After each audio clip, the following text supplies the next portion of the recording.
कृष्णाय वासुदेवाय हराय परमात्मने कृष्णाशाय गोविंदाय नमो नमः। नमो पंकजनाभय नमो पंकजमालिनी नमो पंकजनेत्राय नमस्ते पंकजांग्राये। आज हम लोग श्रीमद् भागवत जी का पंचम स्कंद पंचविंशति अध्याय की चर्चा करने का प्रयास करूंगा। शंकरस्वामी देव जी का विवरण और स्तुति। श्री शुभवाच तत्समूलोदेशे त्रिंशद्धजनसहस्रान्तरा आस्तेजा वै कालं भगवत तमसि समुखः तनन्तु इति सत्तत्या दृष्टा दृश्यं शङ्कर्षणमामित्तभिमानलक्ष्मणं जं शङ्कर्षणं मित्त्वाचक्षुते। श्री सुखदेव जी महाराज कहते हैं, राजन राजा परीक्षित से कहा है, राजन पाताल लोक के नीचे 30,000 योजन की दूरी पर अनंत नाम से विख्यात तो भगवान की तामसी नित्य कला है। यह अहंकार रूपा होने से दृष्टा और दृश्यों को खींचकर एक कर देती है। इसलिए 5 रात्रों आगम के अनुयायी भक्तजन इसे शंकर्षण कहते हैं। इन भगवान अनंत के 1,000 मस्तक है, उनमें से एक पर रखा हुआ यह सारा भूमंडल सरसों के दाने के समान दिखाई देता है। प्रलय काल उपस्थित होने पर जब इन्हें इस विश्व का उपसंहार करने की इच्छा होती है, तब इनकी क्रोधवश घूमते हुए मनोहर भ्रुकुटियों के मध्य भाग से शंकरषण नामक रुद्र प्रकार होती है। उनकी मूल संख्या 11 है। वे सभी 3 नेत्र वाले होते हैं और हाथ में 3 नोक वाले शूल लिए रहते हैं। भगवान शंकरषण के चरण कमल के गोल गोल स्वच्छ और अरुण बनो नाग मुनियों की पंक्ति के समान दीप्यमान है।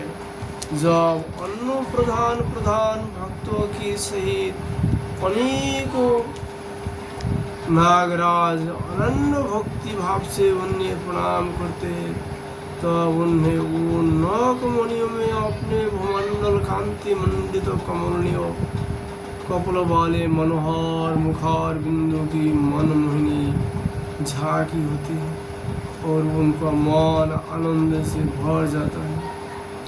अनेकों नागराजों की कन्याओं विविधों कामनाओं से उनके अंगमंडल पर चांदी की खंभों के समान सुशोभित उनकी बलाय विलासित लंबे लंबे श्वेत वर्ण सुंदर भुजाओं पर और गजा चंदन और कुमकुम पंखों का लेप करते हैं। उस समय अंग स्पर्श से मोहित हुए उनके हृदय में काम का संचार हो जाता है।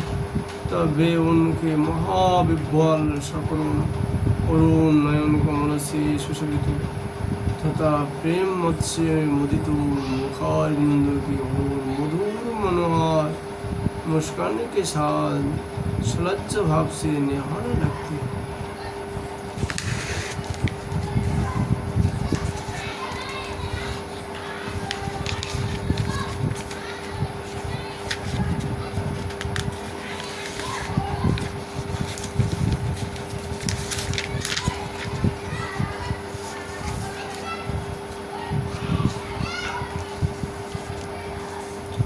वे अनंत गुण के सागर आदिदेव भगवान अनंत।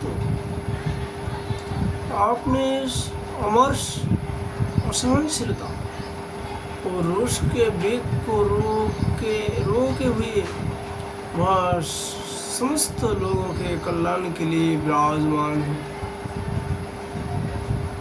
देवता, असुर, नाग, सिद्धू, गंधर्व, विद्याधर और मुनिगण भगवान अनंत का ध्यान किया करते हैं। उनके नेत्र निरंतर प्रेम मत से मुदित चंचल और विभोर रहते। वे सुललित वचनामृत से अपने पार्षद और देव जुतकों को संतुष्ट करते रहते हैं। उनके अंग पर नीलांबर और कानों में केवल एक कुंडल जगमगाता रहता है तथा उनका सौभाग्य और सुंदर हाथ हल्की मूड पर रखा रहता है। वे उदार लीलामय भगवान शंकर गले में वैजयंती माला धारण किए हुए रहते हैं, जो साक्षात इंद्र के हाथी ऐरावत के गले में परी हुई सुवर्णों की श्रृंखला के समान जान पड़ती है, जिनकी कांति कभी फीकी नहीं पड़ती। वैसे नवीन तुलसी की गंध और मधुर मकरंद से उन्मत्त हुए भोरे निरंतर मधुर गुंजान करके उसकी शोभा बढ़ाती रहती है। परीक्षित, इस प्रकार भगवान अनंत महात्मा श्रवण और ध्यान करने से मुमुक्षुओं के हृदय में आविर्भूत होकर उनकी अनादिकालीन कर्म वासनाओं से ग्रथित सतो रजो तम गुणात्मक अविद्यामय हृदय ग्रंथि को तत्काल काट डालते हैं, अर्थात जन्म जन्म के पाप नाश कर देते हैं। उनकी गुणों का एक बार ब्रह्मा जी के पुत्र भगवान नारद ने तुम्बारो गंधर्व को साथ ब्रह्मा जी की सभा में इस प्रकार गान किया था, जिनकी दृष्टि पड़ने से ही जगत की उत्पत्ति स्थिति और प्रलय के हेतुभूत शतादि प्राकृतों गुण अपने अपने कार्यों में समर्पित होते हैं, जिनका स्वरूप ध्रुवो अनंत और उत्कृत अनादि है तथा जो अकेले होते हुए ही इस नागात्मक प्रपंचों को अपने में धारण की हुई है, उन भगवान शंकर के तत्वों को कौन कैसे जान सकते हैं, जिनमें यह कार्य कारण रूप सारा प्रपंच भाष रहा है तथा आपने निज जनों का चित्त आकर्षित करने के लिए की हुई जिनकी वीरतापूर्ण लीलाओं को परम पराक्रमी सिंहों ने आदर्श मानकर अपनाया है।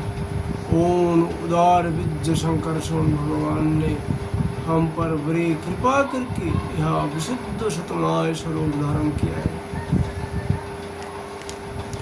जन्नामो श्रुत मनुकृति कस्मा दार्तो वा यदि पतितं पुलम्बुनाथ अन्तः सपदि गृहामशिषमन्नं कं शिषद भगवतु आश्रयेण मुमुक्षु।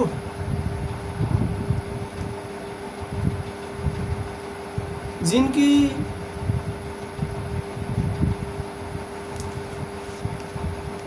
सुने सुनाए नाम का कोई प्रीत अथवा पतित पुरुष अकस्मात अथवा हंसी में भी उच्चारण कर लेता है तो वह पुरुष दूसरे मनुष्य को भी सारे पाप का तत्काल नष्ट कर देता है।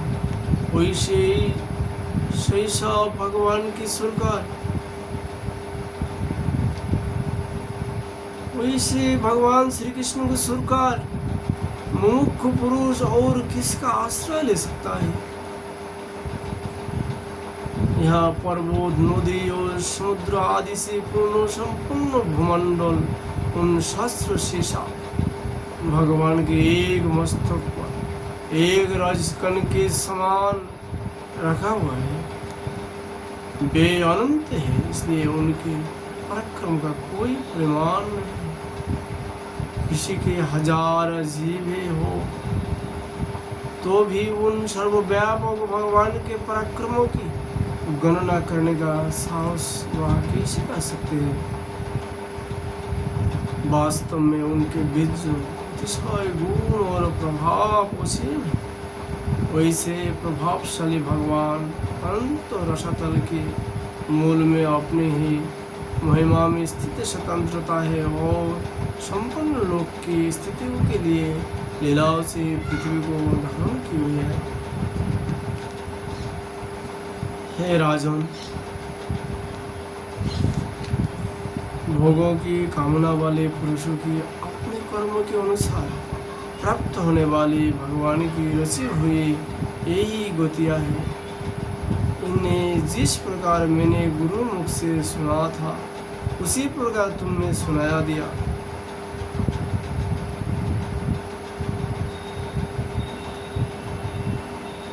मनुष्य को प्रवृत्ति रूप धर्मों के परिणाम में प्राप्त होने वाली जो परस्पर विलक्षण ऊंची नीची गतियाँ हैं वे इतनी ही है।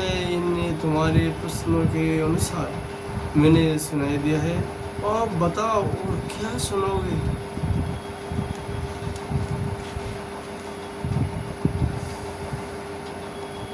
इति श्रीमद् भागवत महापुराणे परमहंस संहितं पंचम स्कंदे भुवि वरो विद्धोपवर्णनं नाम पंचविंशतियोऽध्याय।